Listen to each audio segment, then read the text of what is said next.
ধরার জন্য বাবা সন্তান কাজে বাবা হইতে ধরে আইতো সিগারেট ধরে আইতো এই সন্তান কয়েছে সিগারেট যদি ধরাবা করে ধরে নিয়ে আসি ধরে যাবে এবার আরো দুইটা টান মারা শুরু করে দিচ্ছে বাপ খায় এখন জিজ্ঞাসা করা হল কিরে ধরে আনিবা বলতে টান দিয়েছে কেন বলছে না টান না দিলে তো টান নিবে যাবে টানে টান দিন বললেন না না না বুঝবি বাবা যেরকম সন্তান ওরকম এই বাবের কারণে সন্তান গুলা খারাপ হচ্ছে অভিভাবকরা যদি সচেতন থাকতো তাহলে সন্তান গুলো আজকে খারাপের পন্থা চলতো খারাপ তো নিজেই ঠেলে দিচ্ছে বাবাই তো ঠেলে দেয় ঠিক কিনা বলে আচ্ছা পরিবারের মধ্যে কোনটা পরিবার ভালো আছে আমার ছটা কথা শুনে না এটা খায় ওটা গাঞ্জা খায় খাবে তো কারণ আপনি তো ঠিক নেই এই জন্য আপনার সন্তান ঠিক থাকবে কেমন বিষ্ণু যে হাদিসের বললেন হাদিসের মধ্যে বলতেছেন প্রত্যেকটা অভিভাবক রাখালের মতো কেমন রাখালের মতো একটা ছাগলের পাল যদি একটা কর্মচারী একজনকার যদি দায়িত্ব দেয় যে ছাগলগুলো তুমি দেখাশোনা করবা ছাগল যদি মানুষের জিরাত খায় কোথাও যদি যায় মালিক কার উপর টর্চারণ করবে ছাগলের প্রতি টর্চারণ করবে নাকি বলেন ছাগলের প্রতি টর্চারণ করবে না কর্মচারী শাসন করবে ছাগলটাকে তুই থাকি দে ছাগলটা তুই গেল কেনে বলবে না তুই থাকি দে ছাগলটা আর জিরাত খেল খাই কেনে কি বেতন কম দেছ নাকি কি কিয়ামতের দিন ওই অভিভাবককে আল্লাহ প্রশ্ন করবেন যে আমি তোমাদেরকে ছাগলের পাল দিছি তার মানে কি ছেলে সন্তান দান করছি তুমি কি থাকতে তারপর ছেলেটা তো খারাপ হইলো কেন এরকম হইলো কেন তুমি কি তোমার ঠিক মতো হক পথে পালন করছিলে নাকি ওখানে 2 নাম্বারই চলবে না দুনিয়ার মধ্যে 2 নাম্বারই চলে কিন্তু কিয়ামতের দিন 2 নাম্বারই চলবে নাকি বলেন ওখানে আল্লাহ চোখের জবান খুলে দিবেন মুখের জবান খুলে দিবেন আল্লাহ পাক এই যে হাতের জবান খুলে দিবেন যে আপনি কি বলছেন না বলছেন কি করছেন না করছেন যখন দেখবেন যে আপনি মিথ্যা বলা শুরু করে দিচ্ছেন তখন আল্লাহ পাক অটোমেটিক আপনার মুখের জবান বন্ধ করে দেবেন যদি সূরা ইয়াসিনের মধ্যে আল্লাহ পাক বলতেছেন যে আমি কিয়ামতের দিন মুখের জবান মানুষের বন্ধ করে দিব বন্ধ করে দেওয়ার পরে চোখের জবান খুলে দিব হাতে হাত কথা বলবে আমার সাথে চোখ কথা বলবে পা কথা বলবে যে কি করছে না করছে সবগুলা ওপেন খোলা শুরু করে দিবে কারণ মুখ দিয়ে 9-6 কথা হয় সকালে এক কথা বিকালে আর কথা কিন্তু কিয়ামতের দিনও 9-6 কথা বলা শুরু করে দিবে আর যখনই বলা শুরু করে দিবে তখন মুখের জবান বন্ধ করে দিয়ে আল্লাহ হাতের জবান খুলে দিবে হাত তখন কথা বলবে সে অবাক হয়ে যাবে বলে সর্বনাশ এই হাতের জন্য আমি কত কিছু করেছি চোখের জন্য আমি কত কিছু করেছি এই পায়ের জন্য আমি কত কিছু করেছি ভালো সৌন্দর্য করার জন্য তেল মালিশ করছি সাবান দিয়ে ডলে পরিষ্কার করছি সেই পা আমার বিপক্ষে কথা বলতেছে আমার হাত বিপক্ষে কথা বলে আমার চোখ বিপক্ষে কথা বলে এই চোখের জন্য আমি কত চিকিৎসাপাতি করেছি চোখের মধ্যে কোনো অসুখ হলে আমি চিকিৎসাপাতি করছি যে চোখটা যেন ভালো থাকে সে চোখ আমার বিপক্ষে কথা বলে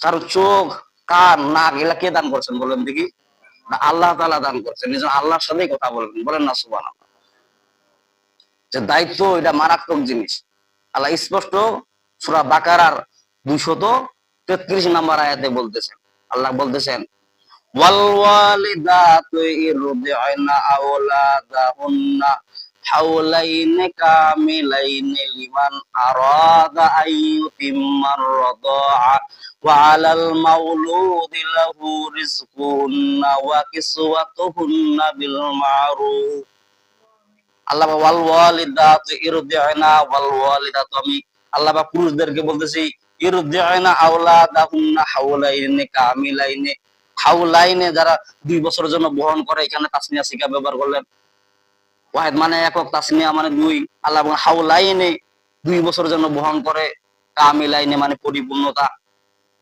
কি বহন করে সেন যেন সন্তানকে যেন দুধ পান করায় এটা আমি মায়ের কথা বলতেছি না এটা বাবার কথা আমি আল্লাহ পাক বলতেছি বলেন না সুবহানাল্লাহ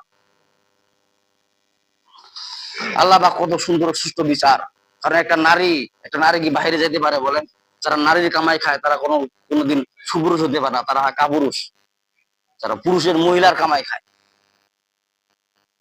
যারা মহিলার উপর ভরসা করে চলে একটা মহিলা মানুষ সন্তানকে যদি নিয়ন্ত্রণ করে আপনি পুরুষ হয়ে যদি কিছু বানাইতে পারেন যদি আপনি পুরুষ হয়ে যদি কোনো সন্তানের দায়িত্ব দিতে না পারেন একটা মহিলা যদি সন্তানের দায়িত্ব নেয় তাহলে আপনি পুরুষ নামে কাপুরুষ আপনি পুরুষই না আপনি কিসের পুরুষ একটা মহিলা যদি আপনার দায়িত্ব নেয় সন্তানের দায়িত্ব নেয় সন্তানের দায়িত্ব কার বলেন দেখি কার দায়িত্ব বাবার দায়িত্ব আল্লাহ পাক স্পষ্ট বলতেছেন ওয়াল ওয়ালিদাতু ইরদি'না আওলাদাহুন্না হাওলাইনি কামিলাইনি লিমান আরাদা আইয়ুতিম্মার রাদা ওয়া আলাল মাউলুদি লাহু রিজকুহুন্না ওয়া কিসওয়াতুহুন্না বিল মারুফ।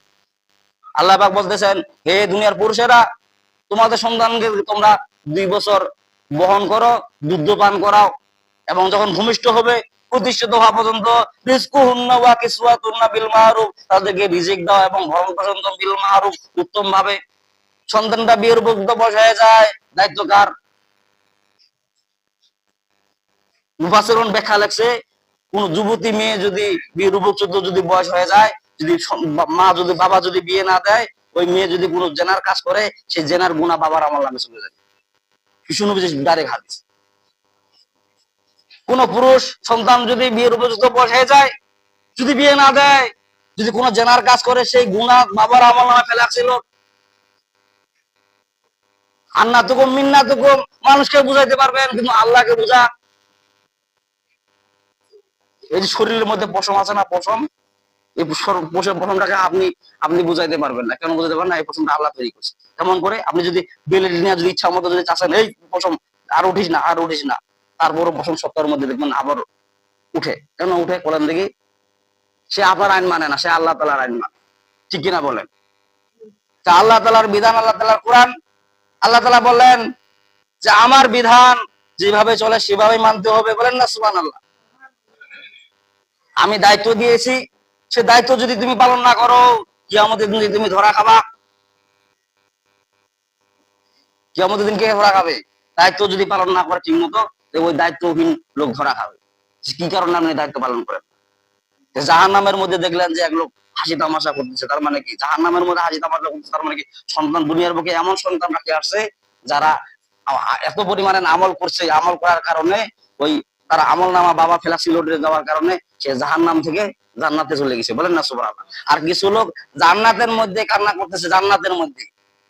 তার মানে কি? দুনিয়ার মধ্যে এমন অবৈধ সন্তান রেখে আসছে, দুনিয়ার মধ্যে এমন কিছু রেখে আসছে, তারা জাহান্নামের এত পরিমাণে কাজ করতেছে। জাহান্নামের কাজ করার কারণে তার জাহান্নামের আমল নামা তার বাবার ফেলা ছিল আমল নামায়।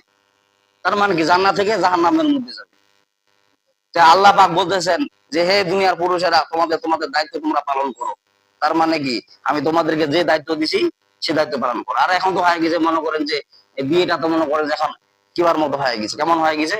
যে এই বিয়ে করছে ছাড়েছে, আবার বিয়ে করে ছাড়ে। তো মেয়ে তো অভাব নেই। আর মেয়ের বাবা যারা আছে তারা আছে কষ্ট ভোগ করতেছে। ঠিক কিনা বলেন? সেই সেখান থেকে নাজাত পাওয়ার জন্য আসলে সুশিক্ষা দরকার, পার্লামেন্টে কোরআনের আইন দরকার। যদি এটা আইন, যদি আইন বাস্তবায়ন থাকে, তাইলে সুষ্ঠু বিচার পাওয়া যাবে বলে বলেন না সুবহানাল্লাহ। তা আল্লাহ পাক আমাদেরকে সবাইকে আমল করার তৌফিক দান করুক। ওয়া আলহামদুলিল্লাহ।